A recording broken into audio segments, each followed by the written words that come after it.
VeChain, the $1.7 trillion coin. Now I'm calling it that because it addresses a $1.7 trillion per year issue. And I've said this before, the best way to judge the efficacy of a new crypto you're curious about is asking yourself, what problems does this solve? And looking into the problems that it solves. And boy, does VeChain solve some big problems. So let's just go into all the details here. We're going to cover how this thing started, how it works, and the potential for this coin. I am very excited about this one. And as always, I have built a handy dandy flowchart, the flowchart of all flowcharts here on all things VeChain. And if you want this flowchart for yourself and all of my research notes, the hours that I spend on researching here, make sure you join the Patreon. I have opened 10 additional spots. You get all my research notes, you get buy alerts, you get tons of exclusive content. It is a banging deal, so go ahead and check that out if you're interested. But until then, let's get into the details and start off with how it started, how VeChain started, because I think it's important to understand the beginnings, understand how this thing works, and then understand the future, the outlooks with any crypto. So how it started. So it was founded in 2015 by the former CIO of Louis Vuitton, Sonny Lu. And like I said here, this may seem a little bit weird, but it actually makes sense the more you learn about VeChain, because Louis Vuitton and other luxury brands have a multi-billion, if not trillion-dollar issue that is addressed by VeChain. And that issue is counterfeits. Counterfeit materials, counterfeit luxury goods is a massive crime industry. And we're going to break that down a little bit more later. But until then, let's talk a little bit more about VeChain. So their ICO was in 2017, and they are based on the Ethereum network, but they have since transitioned away from that network, and they have their own networks. That way they could have a little bit more control on how exactly everything worked. But what is their overall goal? What is the goal of this crypto, this platform, this coin? So they are a blockchain solution to all things supply chain. Keep that in mind, supply chain. And they do this by tracking and keeping tabs and monitoring physical items, all the way from the manufacturer to transport to the end user. And there are tons of use cases for this. And that's why it's extremely exciting. And I'm calling this the Internet of Commerce. I Googled that term. I haven't seen it used anywhere. You know, the Internet of Things, you know, like how you can buy a microwave that connects to to your Wi-Fi now for whatever reason. Everything's connected by the internet. We have the Internet of Value with XRP. Well, I'm coining the term Internet of Commerce for VeChain, and pending 2021 Max Maher and Associates Ltd. That's not serious. But if you see it mentioned anywhere else, know it started here first. All right. So how does this darn coin work? It's important to understand how this works. So it works by attaching an identity tag to physical products. It's combining the physical world and the electronic bytes blockchain world into some real world use cases. And the tags are typically something like a QR code that you can scan with your phone, or an RFID tag. Nothing really fancy there with the actual identity tag. And you might be asking, isn't that already a thing, you doofus? And to that I would say, first, that's kind of rude. You know, let's keep the names out of this. And second, yes, that is already a thing, but VeChain would allow for this process to be tamper-proof. That is the really important thing here. And they do this because all the information is hosted on the blockchain, so it is impossible to fake the information or tamper with the information for your own benefit or for some kind of malicious intent. That is what's really important here. So let's cover some real life examples with how VeChain can work in the actual real world use cases here. So first off, we're going to go with buying beef, because I buy a lot of beef.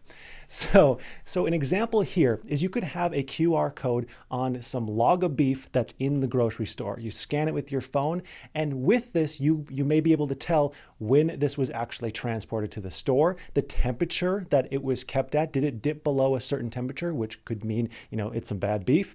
It could be any identifying information about this beef that will tell you, is this safe to eat or not? Which, I mean, I think that would be extremely popular, especially somewhere like a Whole Foods where people are very conscious of that kind of thing. Another example, preventing counterfeit goods. So with a VeChain tag, you could have a legitimate designer item, let's say a purse or something like that. And then on that purse would be a tag that's scannable, and that would be linked to the blockchain, and you'd be able to verify that that bag is actually a legitimate bag from the manufacturer, and there would be no way for someone to fake that.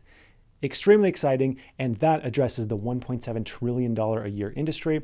Another potential option would be vaccine transport. This is similar to the beef transport, but remember when there was that vaccine that had to be kept at like -200 degrees or something crazy like that, and if it went above that temperature, it was basically no good? Well, you could have a VeChain tag that would tell you, hey, was this vaccine kept at the right temperature or not? Seems pretty valuable to me. It seems like something governments would spend billions of dollars on. And just overall, it keeps people and businesses honest, one tag at a time. You know what? This should be the tagline. I'm coming up with all sorts of things today. This should be the tagline for VeChain. I should sell them that idea or something. All right, moving on from here. Scalability. Show me that TPS report. How many transactions can they do? How scalable is this crypto? Because that's a notorious issue with cryptocurrencies. And they are scalable up to 10,000 transactions per second. That is massive. Visa is something like 28,000, so it's not quite Visa level, but it would blow many other cryptos completely out of the water with some super fast transactions. And they're able to do this many transactions through a network of trusted validators. Now, what is the coin, and can you stake the darn thing? And yes, it is stakeable. There's two things I like. This is a very meat-related video for whatever reason, but I like stake and I like stakeable coins. Coincidence? I think not. So there's two different coins in the VeChain ecosystem. The first one is the main one, VET, the VET coin, VET.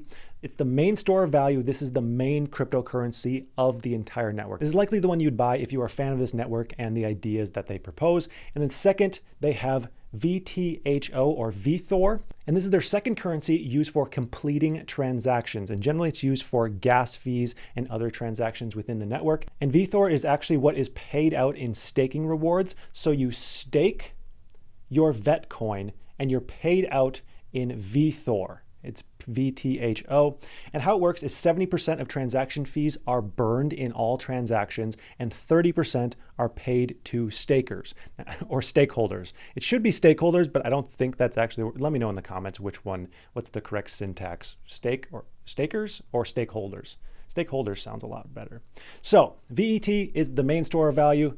VTHO is the fuel. That's all you really need to know. Screenshot that if you need to, or join the Patreon for this full breakdown. Now, you also might be asking, how do I buy this coin if I'm interested, because it's not listed on all exchanges. The exchange that I use, KuCoin, which I'll have linked down in the description, you'll save some transaction fees if you use that link. They allow for the purchase of VET coin. So you can check that out if you're interested.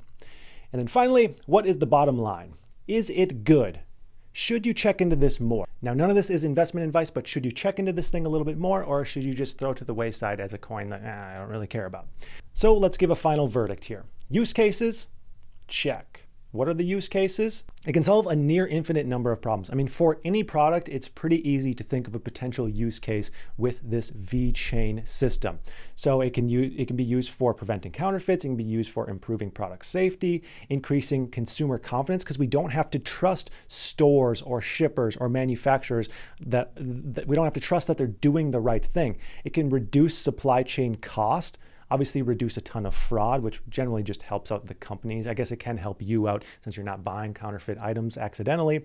And like I said earlier, eliminates the need for trust, also increasing that confidence as well. So there are tons and tons of use cases here.